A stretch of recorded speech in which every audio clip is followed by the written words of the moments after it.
Hey everybody, in this video we're going to be showing you how to paint a Hallowed Knights Stormcast Eternal, and to do so we're going to be using an Annihilator miniature for our example. But it's worth noting all the methods and techniques we're going to be showing you here can be applied to any rank of Stormcast, so no matter what you want to have in your army, if you're painting Hallowed Knights, this is the video for you. We hope you enjoy it, and we'll see you at the desk.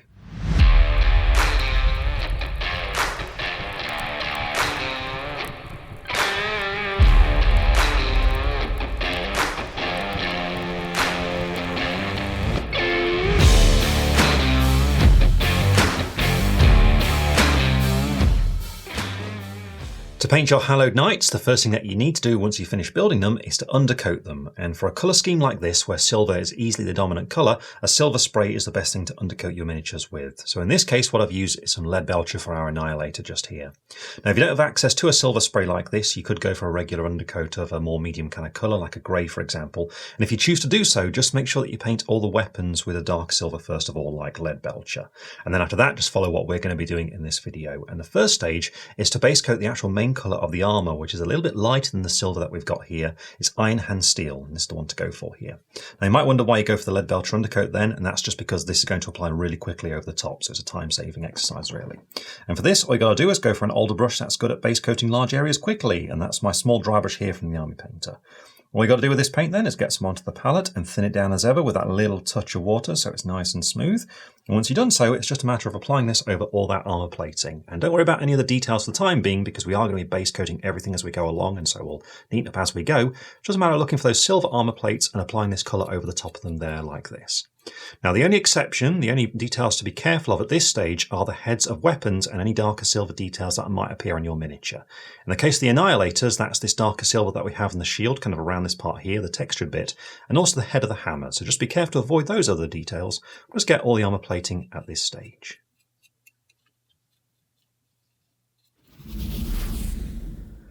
Once you finish with that Iron Hand Steel, you'll really be able to see the difference between the two shades of silver, really marking out that armour plating from the weapons. And now we're able to move on to the next step, which is to wash the armour and to give that slightly bluish steel appearance that the Hallowed Knights have.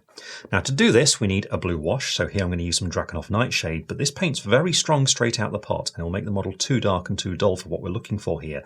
So what I'm going to do is dilute it using some lahmian medium.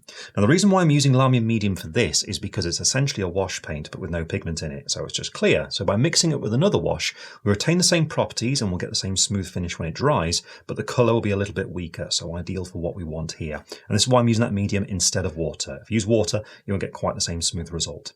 So what we need to do now is make the mix on the palette, and to do this go for a larger brush. I'm now using a monster brush here from the Army Painter. I'm going to start out with Darkenhof Nightshade just so you can see what I'm doing here. I'm going to go for a roughly 50-50 mix here. It doesn't have to be exact. If in doubt, put a bit more medium in than you think you're going to need, but roughly 50-50 is ideal. And you can see what I mean. This paint's very dark, it's very strong, so not ideal for what we want just here. So what we need to do is get some of that medium, and like I said, I'm going for roughly 50-50, so again 2 brushfuls, so starting with 1, put that next to it on the palette there, and then 2, and then start bringing them together. And what I'm looking for is a wash of about this kind of strength just here.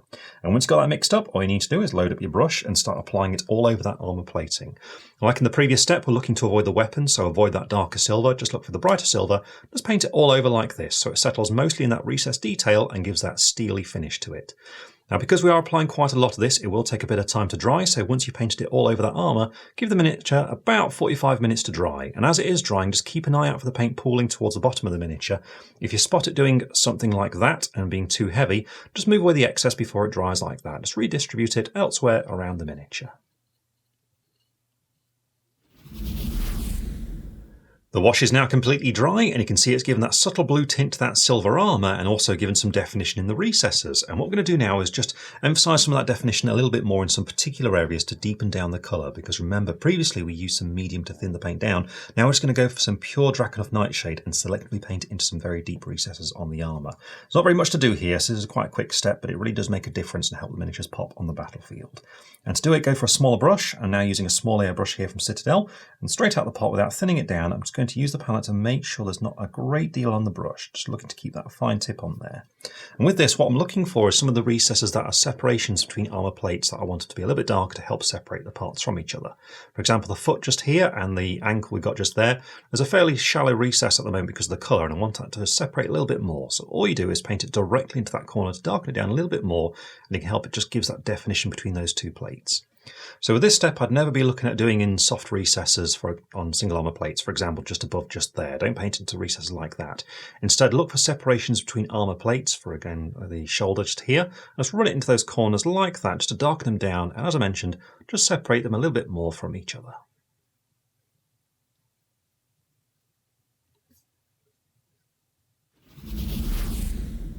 Once that wash is dry, we're now going to leave the silver for the time being and move on to base coating the next colour on the miniature, which is going to be the gold. And here what we want is a really rich, warm gold, so Retributor Armour is the perfect base coat to use. And to apply it, you're going to find you'll need a variety of brush sizes depending on the detail you're doing. I'm starting out with a medium layer from Citadel here, but I'm going to have a small layer on hand as well for some of the finer details, and just change as you need to. Now for this, what we need to do is to make sure we've got lots of control over the paint, because we need to be really neat whilst we're applying this. So to do that, make sure you thin your paint down so it's quite smooth, but not so much that it's really running out of control. And you can test it on the palette, see how it's behaving. And it's feeling pretty good to me just there, so I'm going to go with that. I'm going to use a tissue now just to get rid of some excess off the brush so I'm not overloaded. Drop a bit fresh, and this way I've got a fine point on the brush, and so I can keep control as to where it's going. So what we're looking to do here is to base coat essentially any decorative elements on the miniature, of which are going to be scattered all the way around it. For example, I'm looking at trim first of all, such as this lightning bolt on the greave just here, and all I'm going to do is very carefully start blocking it out, just carefully moving the brush around like that, just to catch that gold detail, making sure my hands are nicely braced together so I'm nice and steady, and just taking my time looking for those areas and gently picking them out. If the paint's a little bit translucent, just let it dry and apply a second thin coat afterwards to make the gold a little bit stronger, but you can see it's just a matter of just looking for parts like this and just working your way around them. Now on Hallowed Knights, the scale mail also tends to be gold, so I'm going to be picking that out at this stage. That's this part around here. And also we've got some gold details on the weapons and the shield. So in this case, for the shield here, what I'm going to be looking at doing is painting the outer trim, so around here, being careful of that darker silver on that textured part towards the middle.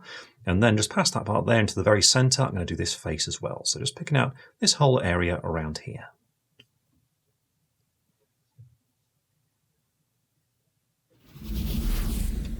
And here we have the miniature with all that gold detail blocked in. And so now I can move on to the next step, which is to apply a wash to all that gold to give it some definition and some warmth as well, because we're looking for that really warm, rich gold here. So Reikland Fleshshade is the perfect colour to use for this. And to apply it, again, go for those smaller brushes to keep control over it.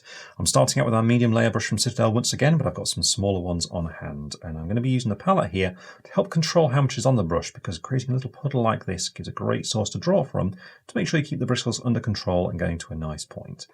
And with this colour, all we're looking to do is to paint it directly over all of that gold that we base coated in, so being as careful as possible to keep it off that steel armour plating. So for example, around here, I'm going to paint it onto this lightning bolt really carefully, letting it collect mostly in those recessed details, but just taking my time so as to keep it off that steel.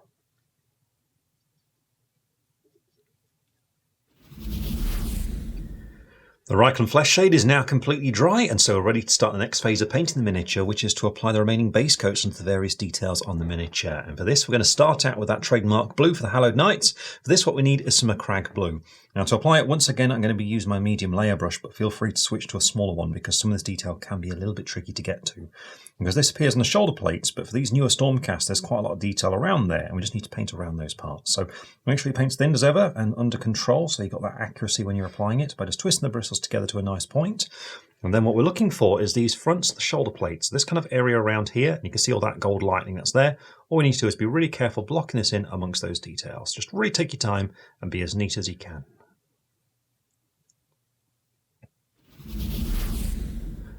With that blue blocked in, we can now move on to the remaining base coats on the miniature. And for this, what we need first of all is some Screamer Pink, which is going to be for the grip of his hammer. And then we need some Corvus Black for various details around the miniature, which are mostly going to be the leather details. Now after this, we'll also need a very small amount of Khorne Red, and this is for the red gems that are scattered about the armour. But first of all, we need Screamer Pink, and to apply it, I'm once again going to go for that medium layer brush. And with this, all we've got to do is block this area in. The exact size of it will vary depending on what weapon your Stormcast is holding. In this case, though, it's quite a large area, so it's quite easy to get to, so it's a good brush size, but feel free to go for a smaller one should you need to for the grip of a sword or something like that. But what we're looking at is this part here, this kind of like this sort of layered design that we've got on the handle, and all you've got to do is block the entire thing, just being careful of the gold and the silver as you get to those areas.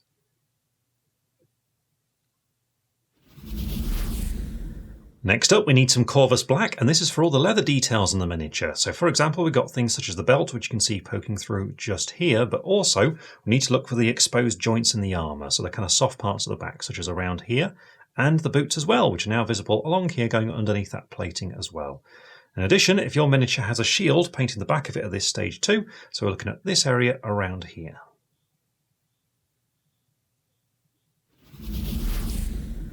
And finally, we just need a small amount of Khorne Red, and this is for all these little gems that we have on the armour, such as this one just here.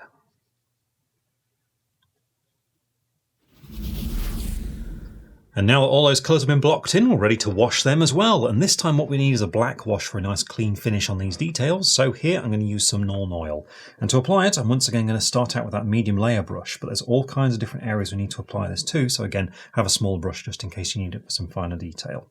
And what we're looking to do with this is to apply it directly over all the new colours that we've added since we did the gold. So this is going to be the blue, that kind of burgundy colour we got on the hammer. It's also going to be all the dark silver that we have on the weapons too. So for example, the shield, remember that dark metal we still got showing through here?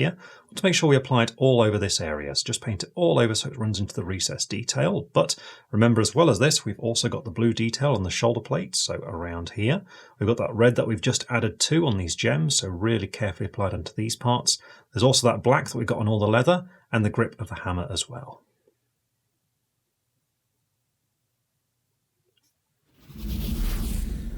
Once that wash is completely dry, we're then ready to move on to the next phase of painting the miniature, which is to move on to layering it. And for this, we're going to be starting out with the most important colour on the Hallowed Knights, which is that polished steel armour. And here what we're going to use is some Ironbreaker, which is a colour that's a bit notorious for being really thin. But actually, this means it's going to be really useful for us here, because what we're looking to do is to apply thin coats of this colour to the armour, to let a little bit of that blue show through, but also to give it that polished, bright, shiny finish to it. So to apply it, go for a medium-sized brush again to begin with, and I'm back to my medium layer just here. And if I get some of this onto the palette, you can see what I mean about how thin it is. When I start to get it really thin there on the palette, you can see how translucent it is, which is ideal for what we want just here. So as ever, make sure you thin it down with that bit of water to make sure it's smooth so it doesn't dry or lumpy. I'm going to bring it down to around about this point here, you see, so fairly thin. And then it's just a matter of getting rid of the excess off in some tissue, loading it with a small amount so you've just got a little bit on there. And then with this, what we're looking to do is to apply it onto the flat armour panels whilst avoiding the recesses. So on the chest, for example, you can see the kind of muscles that we've got on there. What I'm looking to do is to paint it onto these flatter areas here, these raised up ones, just a single smooth coat there like that. So you see I get that shine appearing there, but also I retain the definition in the recessed areas beneath it and the hint of the blue showing through as well.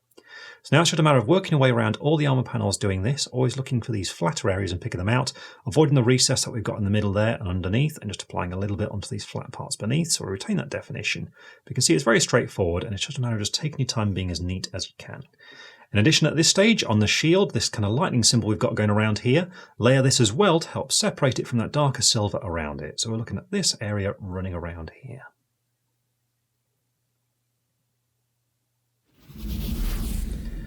Once you finish that layering, you'll find you've got a really nice shiny finish to that silver armour, and so now what we need to do is move on to doing this to two of the colours, or two of the main colours of this particular colour scheme. So first we need to do it to the gold, for which we're going to use some Auric Armour Gold, and then for the blue, and to do this we're going to return to Macragge Blue. But first of all we need Auric Armour Gold, and this, like with Ironbreaker, you'll see is a very thin colour as I get it ready on the palette. It's very translucent, but remember what we're looking to do here is to apply it to those flatter areas and let some of the warmth show through from the wash. So it's exactly what we need for this kind of thing, really, this colour. So just make sure it's nicely thinned down, and that, again, you don't have too much on your brush. And what we're looking to do then is to apply a smooth layer onto the flatter areas and avoid the recesses. So for example, on the shield, on the rim here, what we're looking at doing is applying it to areas such as just here, following all the way around. But you can see some of that shade settled just beneath the rim there, going all the way around the outer edge of the shield. So I don't want to quite go into that. Same with the rivets, just carefully avoid those and instead just focus on those flatter areas.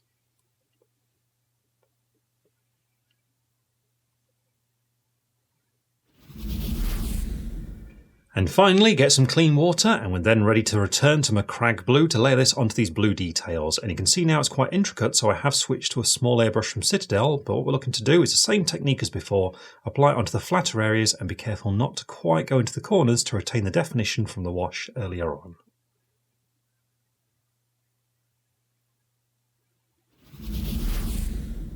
And with that layering done, you can see the model's been nicely cleaned up and is much brighter, and if you wanted to, what you could do now is base your miniature and it'll look fantastic on the battlefield. But if you want your models to really pop out, what you need to do is some highlights, and that's what we're going to do now, starting out with the metallics. And for this, for the silver, what we need is some Stormhost Silver, and then for the gold, we need some Liberator Gold.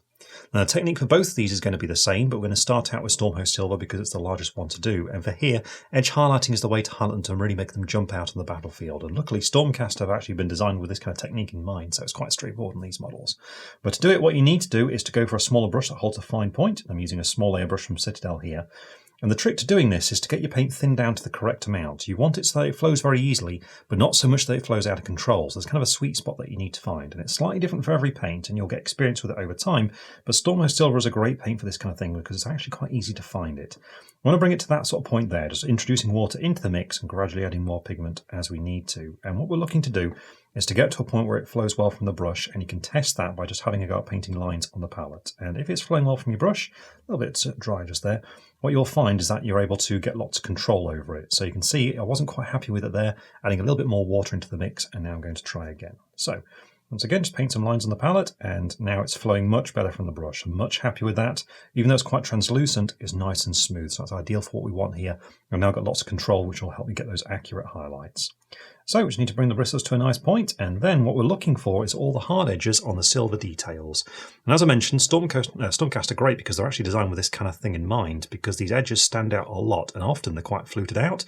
So using the side of your brush, what you need to do is just start working your way around these edges, just skimming along that corner like that, holding your brush about 45 degrees from the flat of the armor panel, and just changing angle as you need to, making sure you're still comfortable, but working your way around like this. And you can see by doing this, I'm able to get that bright silver line that follows those edges really quickly and easily. And I can just keep on adding all of these, just work my way around like that. Now, there will be some cases where you can't quite get to the edge using the side of your brush because of the angle or how much the part stands out. And in this case, what you need to do is just turn the model so you're kind of looking at that highlight sort of straight down. So I'm looking at this one on the back of the knee just here. It means that I can paint in a downward motion, looking down the length of the brush, so I've got lots of accuracy, and I can just get that point along that edge just there, just working my way down to get that nice highlight along that detail. And there we go. So now it's a matter of just doing this on all the silver armour, but also on the silver weapons too. Now obviously on these the metal's quite dark, but it's still the same technique. Wherever possible, just use the side of your brush and just skim all the way around, looking for that sharp edge and just gently picking it out.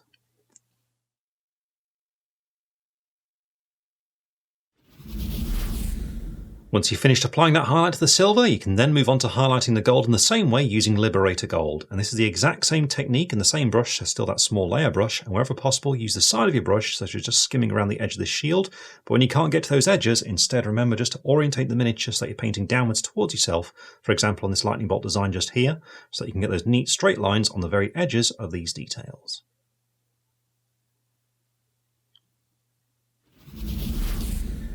I've finished highlighting that gold, and with that the metallics are finished, and so now we can move on to highlighting those other colours on the miniature. And for this, first of all, what we need to do is to highlight the blue, and here we need some Calgar Blue, and then for the grip of the hammer what we need is some pink horror. Finally there's all that black, and here we're going to use some Mechanicus standard grey. But first we need the Calgar Blue, and to apply it I'm going to be following the same technique as what we've just been doing. So back to that small layer brush, and we just need a small amount of this ready, making sure it's nice and thin so that it flows well from the brush, but remember not so thin that it flows out of control. So just test it until you're happy. Well, there's a sort of consistency here is good. And then with this, what we're looking for is the edges on the blue, of which there aren't many, but like with all those metallics, all you've got to do is angle the miniature so you're just going against that edge and just very gently brush across it to get that highlight appearing just on those corners.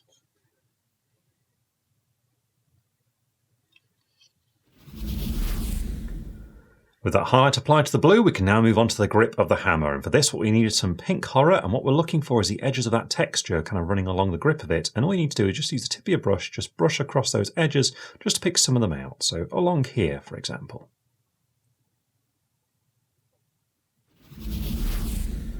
And finally, we're ready to highlight all the black details using Mechanicus Standard Grey. And once again, what we're looking for is all the edges and the peaks of things and picking them out. So for example, on the creases that we got here on the backs of these joints, what we're looking for is the very tops, and just gently run along them there like that.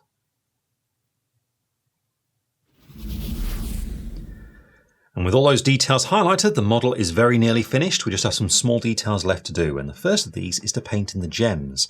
Now for this, all we need is some Evilson Scarlet, followed by a very small amount of Fire Dragon Bright to finish them off.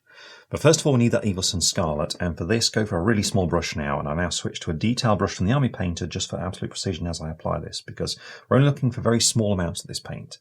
Once you've got it ready and thinned down, then what we're looking to do is to pick out the sharpest parts of the gem, which is going to be kind of a cross along the middle of each one. So on this one, for example, what we're looking at is getting that kind of straight line that goes very centre down the middle. So just very gently using the side of the brush just to skim along and gradually pick it out with the colour. So there we go, like that. And then we've got the other line as well, which goes across the middle of it. And for this, I'm going to turn the model so I'm painting downwards towards myself. And it's just a matter of following the very top edge. So down there and down there. We just need to do the exact same thing on all the other gems.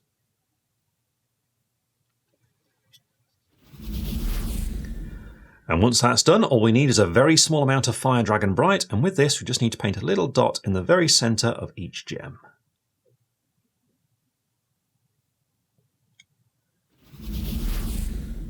With those gems now painted in, we can move on to the final detail, which is actually optional, and that's to put that lightning effect that appears on the hammer and the shield onto the miniature. Now, if you want to do this, what you'll need first of all is some Ahriman Blue, followed by some Baharoth Blue, and then a very small amount of pure white, and for this I'm going to use some matte white. But first of all, we need Ahriman Blue to set the effect up, and to do this, go for your small brush again. I'm still using my detail here for lots of control, and using a regular palette, what I'm going to do is add a fair bit of water to really thin this down so I get quite a runny version of this paint. So once I've brought down to around about that point just there. And with this, it's a matter of making sure you don't have loads and loads on your brush, because we need to paint this directly into the recesses where that lightning runs through those weapons and on the shield. So once you've got that prepared and you just tested it on the palette, you see I've got a good point on there. What you need to do is look around for these recesses. For example, on the hammer, it's these ones just behind the head and the back and kind of that cracker in the middle. And what you do is just very gently run it directly into those areas there like that to get that deeper blue appearing in those areas. So this just sets up the effect, you see, and starts it to work. So what we need to do then is to paint it into those areas on the hammer, same as on the back, just along there. Also into the cracks that you can see, so around here for example, and it's the exact same thing on the shield, where we're looking for the cracks that go out from the middle, so areas such as along here. There we go, and if you want to, you can even do it all the way around the central symbol, so all the way around here too.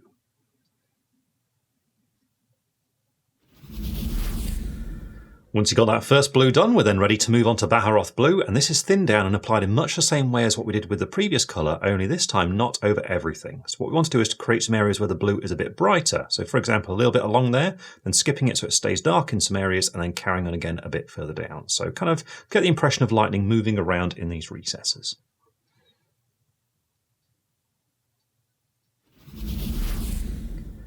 And once you've finished applying those lighter blue areas, the next thing to do is to make them even brighter in the middle with some matte white. Again, thinned down in just the same way and applied in the same way, but now just focusing it towards the middle of those areas where we did the lighter blue. So for example, just little parts like there and like there. Now once done this, your miniature is ready to be based. And as ever, it's entirely up to you how you base it, but for me, I'm going to go for a grasslands base.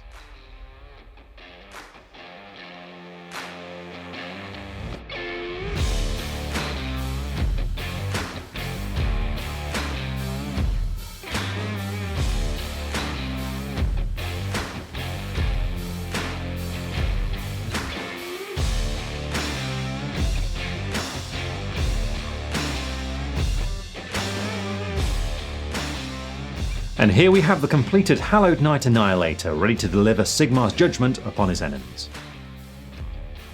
So when you're painting this colour scheme, two key things to take away from this are when you're applying that wash over the armour, remember to thin down that blue wash with some lahmian medium, just to make sure it's nice and smooth as it applies, and to make sure that it's not overwhelming as well. In addition, when it comes on to layering the armour, remember to apply that layer thinly so you get a nice smooth and shiny finish to it. Anyway, have fun painting your Hallowed Knights, and we'll see you again very soon.